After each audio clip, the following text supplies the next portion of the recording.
Well, Whit, over 500 finally. Yeah, let's talk about the game. You're relieved to not have to deal with those questions anymore?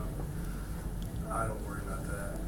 I thought our guys again came out with a effort defensively in that second half that won the game. We talked about halftime. I think they were shooting 61 or 62%.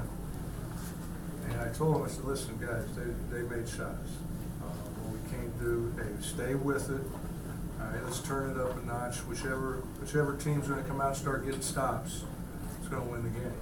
And we kept after it. We changed a few things at halftime that got us more aggressive. And I just thought our effort we were flying all over the place the last couple of minutes of the game, and hold them to 35 in the second half was a big accomplishment by our guys, and it was a team effort. We had different guys guarding different people. I mean, John was on the two, Nicholas a lot. Trev was caught on Lillard a lot. So it was a lot of different matchups, and they were focused in knowing what we had to do when you were with that certain matchup. And Kaveen came in and gave us a big lift. Not only offense, that might be his best alertness from a defensive standpoint that he's had since he's been here. We had a season low 6 Can turnovers. I finish my comment? Please. All right. Sorry. And that means that's moving along in the right direction.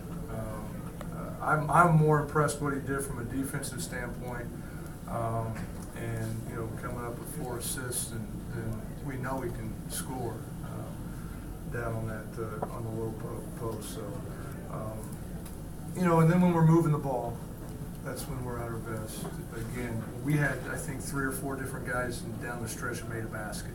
It wasn't one guy that took over the game that got us those big baskets. Nene hits one, Brad hits one, John.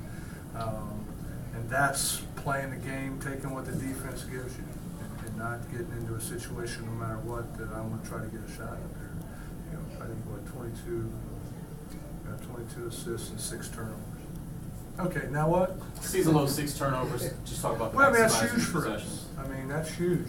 They lead the league in not turning the ball, and so we were able to flip it tonight, which is big. That forced them into 16 turnovers and 7 for 17 points. That's big, and we only turn it over 6, and they get 4 points out of it. So there's 13 points right there. That's on the positive side. Didn't want to talk about 500 No, and basically no. the players have not wanted to talk about it. We got San Antonio next. You want to talk about that? Well, I'm going to say, but Brad on the court right after the game says finally, we got it done. Just to have it out of the way. No, it ain't out of the way. How many more games we got to play? That was the last staggering game. Coach, you mentioned the third quarter, but in that second quarter at the very end, you guys made a run, I think a 9-0 run. Yeah, well, we Kinda got withstood. it. Yeah, we withstood the flurry of what they did from an offensive standpoint. We I don't know what did we shoot at halftime. Was it 50%? I think. I mean, so that was big. That we didn't come down.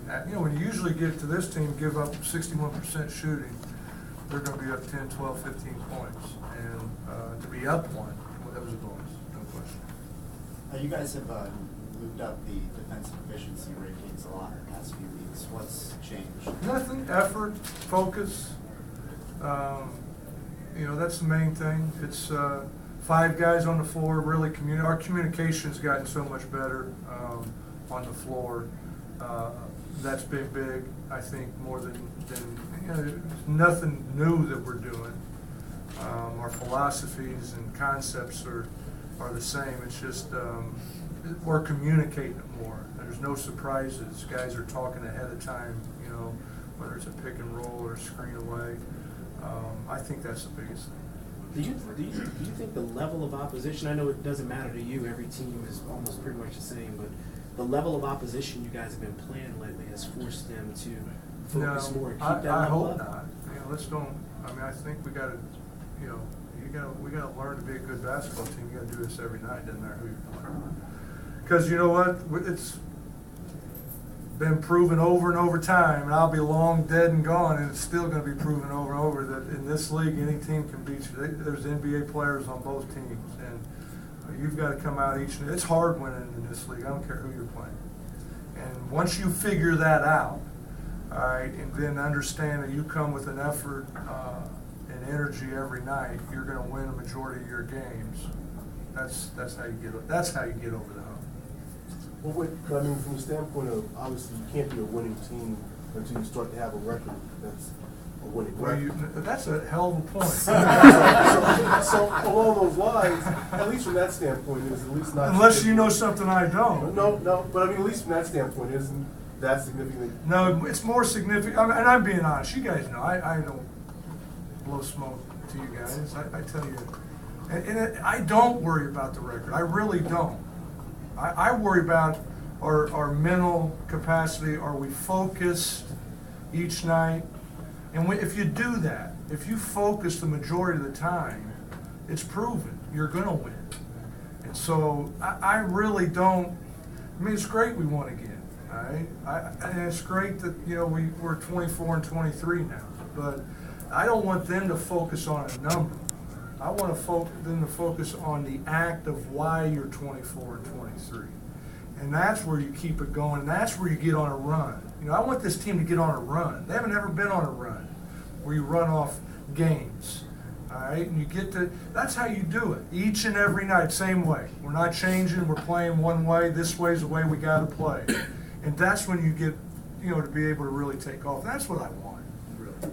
Randy, Trevor's instincts defensively are so good. Uncanny. Can't teach it. I wish I could say, you know what, David, I taught him everything he knows. I can't. He's got that quality of reading eyes, is really what it looks like to me. He can tell you in his own words, but I just watch him. He reads eyes. And a lot of times the eyes will tell you where the ball's going. And, he's got long arms. He's long body. And it fools you sometimes when actually those arms do come out in a lane and he gets his hand. He leads us by far in deflections. I mean, it's not even close. But it's uncanny, and it's been great. He's been fabulous. Is he allowed a certain amount of freedom with? Yeah, I mean, I've got to. Just like I give certain guys freedom to take shots that certain other guys on the team aren't allowed to take. I mean, I'm just being honest. That's the way it works. And yeah, absolutely. I've got to give him. I do a lot with him. How do you want it? How do you want to play this? I give him my idea what I think is the best way for us as a team, but I also trust in him that I can ask him, what do you feel? How do you want to play this particular play? And more times than not, I let him do it until it backfires a little bit, then we go back. What goes into the decision to put him on Lillard? You know what? That was really a lot in transition. They were all matched up. They had Nicholas on John all night, so we were cross matched. But then they put Matthews on Bill toward the end, which put Lillard on Trevor from their defensive end standpoint. So now you're in transition. You can't go run to your guy. You got who's on you. You've got to kind of hold with until you can get the matchups back you want. And in transition, a lot of times you don't. So that's kind of where Trev ended up on him a lot. Thanks, guys.